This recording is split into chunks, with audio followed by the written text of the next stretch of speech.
Sa iba pang balita, sinimulan na ng pamahalaan kaagapay ang ilang organisasyon mula sa ibang bansa ang fumigation sa evacuation center sa Tacloban. Ito ay para maiwasan ang pagkalat ng anumang sakit.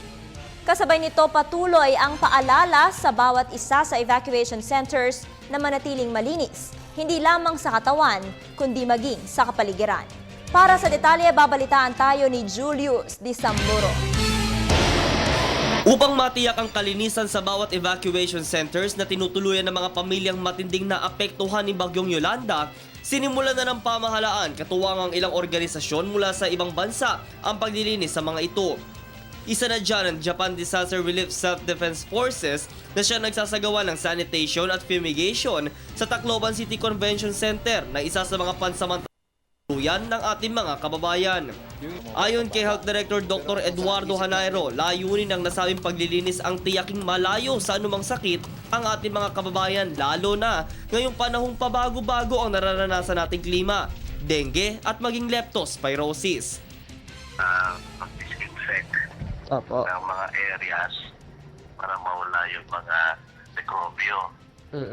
Yung pangalawa, at kailangan syempre, yung pangalawa, para maalis natin yung mga lamok, maaaring magdala ng dengue at malaria. Aabot sa halos 12 teams ng kagawaran ang magsasagawa ng paglilinis at magi-spray ng gamot sa mga evacuation centers kasama ang nasa 15 tauhan ng Japan Forces. Gagawin din ani pa ng opisyal ang fumigation sa mga pagamutan. Kasi usually sa hospital ginagawa yun pag-alis ng mga mikrobyo sa loob ng operating room o sa loob ng ward. Sinasado yun, parang pinaiinitan at binobombahan yung area. Yung ating spraying kasi puro low volume, maninipis na spray. Usually sa labas yan at saka sa loob ng bahay pero open air. Siniguro nilang non-toxic at ligtas ang ginagamit na spray para dito. Karaniwang sakit na posibleng ang upper respiratory tract infection, sugat, acute water diarrhea, mataas na presyon at lagnat.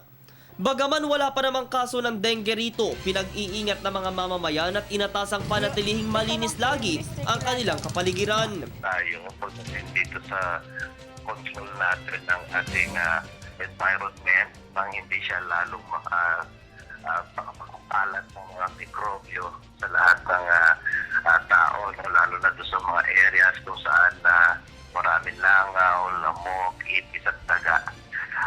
Magtulungan talaga kasi napakalaki ng pinsala nangyari sa Tacloban. Kaya isang importanteng bagay yung pag-uorganisa natin mismo sa mga kababayan natin doon at turuan sila kung paano mapalinis ang kapaligiran. Ito ang ilan lamang sa mga ginagawang hakbangin ng pamahalaan at sa tulong ng mga pribadong organisasyon ang pagbibigay assistance sa mga binagyo at panggagamot nila dito. Para sa Telebisyon ng Bayan, ako si Julius Disamburo, sama-sama sa pagbangon.